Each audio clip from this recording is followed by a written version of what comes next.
still am under the impression we have an independent Reserve Bank. I mean, what's your view on going down the interest rate path?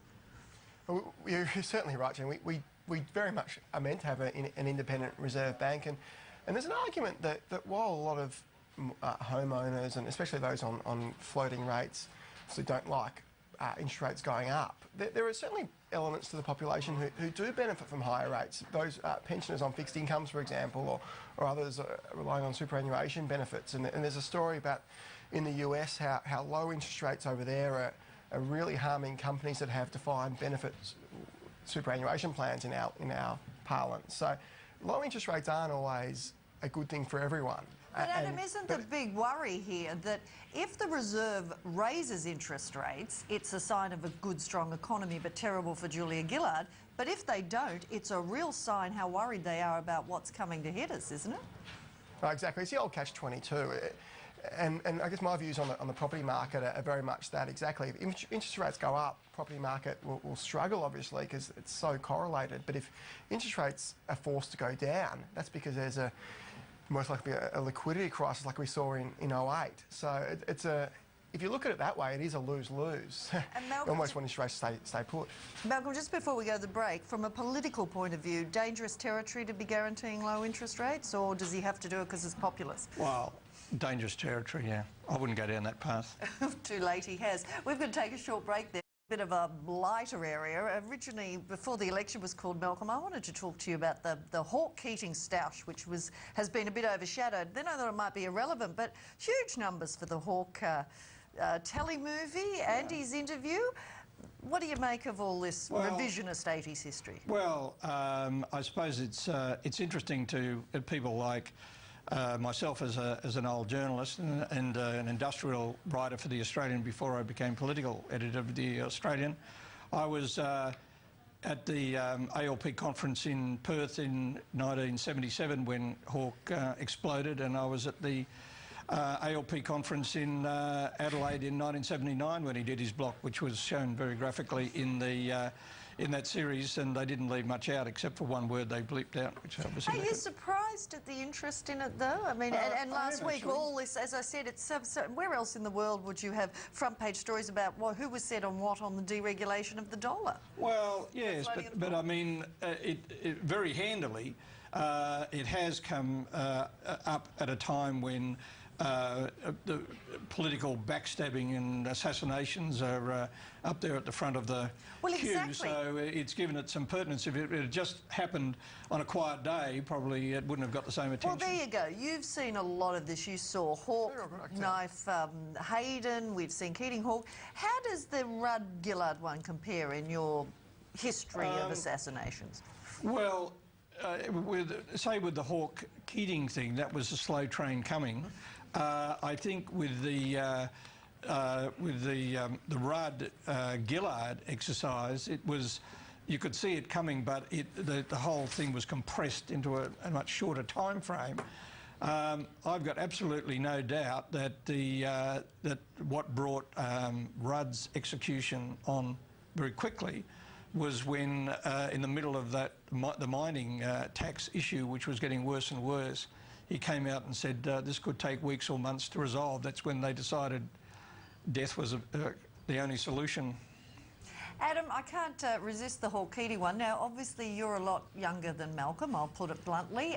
As somebody said to me today, you know, we lived through the Hawke-Keating years. I don't need to see a fictionalised account, and surely anyone under 50 couldn't care.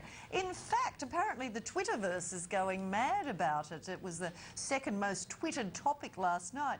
I mean, what do you make of all this, sitting here now being a financial writer, hearing people arguing about who said what on the floating of the dollar in 1986? I think the argument is probably partially related to the fact that the economic reforms done by Hawke and Keating, whoever wants to take credit for them, were so fantastic relative to the governments we've had in recent times. The Howard government can claim credit to the GST, which was certainly a groundbreaking reform, but other than that, it achieved very little over its tenure, and the Rudd government probably has achieved even less. It's I wrote recently, if you look at almost every major policy initiative of Rudd, the CPRS, the virtually every single, the mining tax, virtually every single policy proposed that was of a substantial scale was failed or withdrawn. So that's probably part of the reason. But actually, despite my age, I once dined with Bob Hawke and Blanche. This is about 7 or 8 years ago, and despite me being only about 21, 22 at the time, I found Bob and Blanche to be exceptionally friendly and belying of Bob's profile of former Prime Minister and Blanche, what people think of her, to be truly outstanding, and even to someone who was completely irrelevant to them, they were exceptionally friendly. Beware politicians. They can all be charming and friendly at dinner, trust me, no matter what. Actually, I was just thinking, yes, Rudd might have done reform, but I still think he might get a telly movie, The Assassination, or The Night of the Guillotine, as it's called. It's just ripe for a telly movie. Well, I think, though, let's be honest about this. Hawke is a unique character, and I think in a lot of ways, and a larger-than-life character, and I think that that show had a sort of an undertone of intrigue in The Bold and the Beautiful, which was also pushed it up into the front thing. If it had just been about politics and floating the dollar, I don't think it would have got us. Keating the Musical had floating the dollar in. Adam, just on this issue that you raised about reform, or you've both raised, front page of the Fairfax paper in Sydney, the Sydney Morning Herald today, Peter Archer wrote a very tough piece saying that what a lost opportunity, that the two very unimpressive leaders, no reform, you know, he was sort of throwing his hands up going, there's nothing to inspire here. Is that how you would look at it from a business? Would you say business might even be relieved there's not much happening on that front? I wouldn't say relief. I just think it's a great shame that it's not a Gillard and Lindsay Tanner team. Obviously that wouldn't be practical for various reasons, and say a Malcolm Turnbull, Andrew Robb team for the opposition. That would be, I suspect, a far more interesting contest, and the result would probably be far more beneficial in terms of reform. I think Turnbull showed a real willingness to reform, whereas Gillard, I think, is obviously treading carefully, and Abbott has been very much a sort of a neutral, trying just not to offend anyone more than anything else. And I just think a Turnbull-Robb combination, if it could have happened, would have just been a far more useful result for the country. Oh, I don't think we can do dream teams here, but Malcolm, how would you say, compared to what Peter was saying, and obviously very disillusioned, would you say it's one of the less inspired, not much, you know? Well, I think I agree with Adam. I think to this extent, I think it would have been interesting to see how Malcolm Turnbull would have performed as Shadow Treasurer. Probably a lot more bolshy than Joe Hockey, and in the campaign environment. I'd agree with that broad comment at this stage of the campaign, but don't forget this is a 5-week campaign. It's a long way to go. Now, look, one final thing, and I want to, because I've got Melbourne, Sydney here. You Melbourne people, Adam, you really want your own PM. You must be very happy you've got one there. Business community, what's their feeling?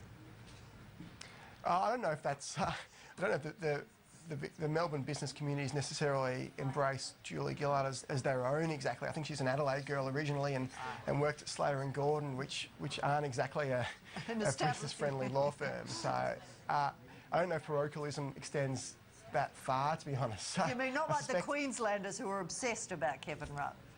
No.